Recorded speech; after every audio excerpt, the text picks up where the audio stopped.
to bed last night, guys, not really sure what I was going to share with you this morning. And then I woke up this morning with a song, a children's song going over and over in my head. And it's a simple children's song. And it's the verse is simply Acts 4, verse 12 repeated, and the chorus is Proverbs 3, verse 5 repeated. So it goes, salvation is found in no one else. There is no other name by which we can be saved. And it repeats that for 3.5 minutes. And then the chorus goes, trust in the Lord with all your heart. He probably does a key change. And lean not on your own understanding. And so that song was just going around and around in my head. And then I thought, well, last Sunday I mentioned Proverbs 3, verses 5 to 6, where it says, trust in the Lord with all your heart and lean not on your own understanding. In all your ways acknowledge him and he'll make straight your path. So I this morning I've been kind of meditating a little bit on those few verses. Trust in the Lord with all your heart and lean not on your own understanding. And if you put trust, you could insert have faith, stand firm in belief, assure and certain hope, be convicted of the fact, have confidence in, be full of expectation, rely upon, depend upon the Lord. Trust is a really powerful word. The definition of the word trust is to have a firm belief in the reliability, the truth, or the ability of someone or something. So the encouragement to trust in the Lord is so helpful, and is quite a directional edge to this proverb. On one hand, there's like a positive call to trust on the Lord, not just a little bit, but with all our heart. And then on the other hand, there's a warning: don't lean on your own understanding. And it is like it's an either or. You can't trust in the Lord with all your heart and still lean on your own understanding. You can't do the both. If we choose to trust on the Lord or trust in the Lord, the truth is we won't always understand what God is doing. Paul says to the Corinthians in 1 Corinthians 13 that we see in a mirror dimly, but then we'll see face to face. We know in part, but eventually we'll know fully. Hindsight's a wonderful thing, isn't it? I often reflect back on a particular moment in my life, which at the time I had zero understanding of what was going on. But it resulted in me trusting in God in a way I'd never trusted in him before. I won't tell you and bore you with the whole story, but I was only 18. Education was a challenge for me, but rugby was where I found true delight.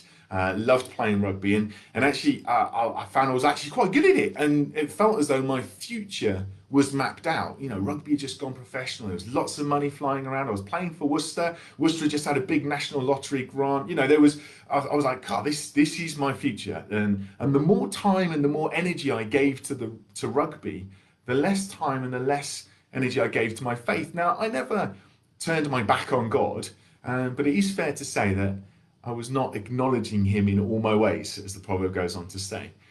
And then something happened, a devastating injury, and which resulted in me no longer being able to play rugby at all. And all of a sudden you're like, I thought I knew what my future looked like. I thought it was all mapped out for me.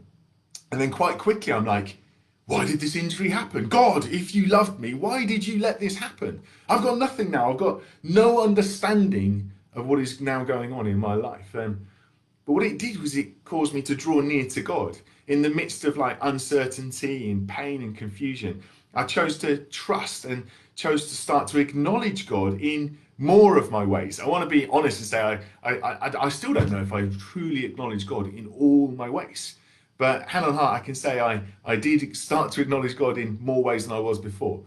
And that journey, from getting injured, suddenly it kind of led me to move to Swindon, where I met Thea and we had the 3 kids, and ultimately it led to us being here. Now, at the time I had no understanding of what was going on, but I look back and I see the faithfulness of God leading me and protecting me and providing for me, even though at the time my only option really was to trust in the Lord and not to rely on my own ability to kind of work it out.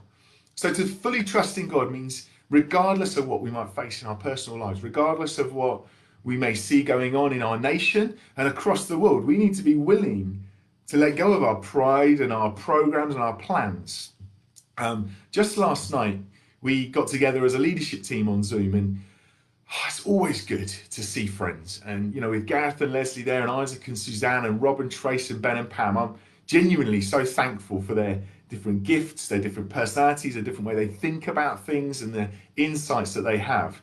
And I was kind of sharing with the team last night some of my wrestlings with what do the coming weeks and months look like, and how I'm struggling to understand what God's doing at this time in his church, and I'm desperately wanting to know what we should be doing and how we should be doing it. And then Leslie just so helpfully called me and called us back to trusting in God. She didn't say this proverb, but basically what she was saying is trust in the Lord with all your heart. Don't lean on your own understanding. In all your ways acknowledge him, and he'll make straight your path. He'll direct your way.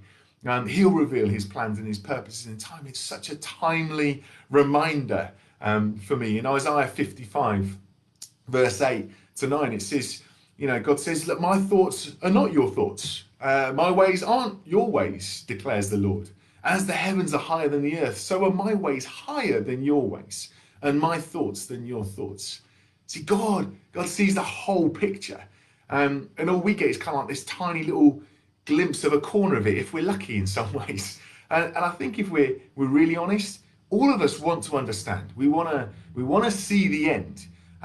What will be the final outcome of this? What will church look like? What does, will the treatment I'm receiving bring healing or not?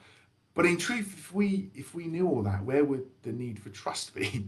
If we understood everything, where would the need for faith be?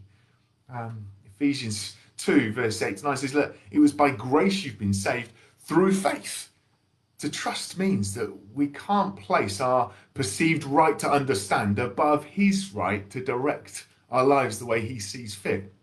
And our responsibility is in verse 6 of that proverb, in all our ways to acknowledge him, and he'll make straight our paths. Or as the New Living Translation puts it, seek his will in all that you do, and he'll show you which path to take. In all your ways, in everything you do, how you spend your time, your money, who you spend your time with, what you put into your heart, acknowledge him. The giver of life, the one who has counted and knows the hairs on your head, the one who formed you in your mother's womb, the one who's numbered every day of your life. Acknowledge the one who is for you, the one who's prepared in advance good things for you to walk into, not to strive to attain. We often want the shortcut, don't we? We want the immediate response. We want the clear direction. We kind of like treat God a bit like Alexa. Alexa, tell me what job to do. But I know I can often neglect trusting in God, trying to work it all out in my own understanding. And I'm guilty as the next person of living independent of God with some things. And yet I still expect him to make my path straight or to lead me in the right direction. And for me, last night was such a helpful reminder that if I want to be faithful to God and his leading, then it begins with trusting him and acknowledging him in all that I do. You'll often have heard me say, I don't know what the future holds, but I do know the one who holds my future. And my prayer for us today is for each of us that we would grow in our trust and our faith in God, that we would stop trying to understand everything, but choose to live lives which acknowledge him and bring glory to our Father in heaven. So that's what I got.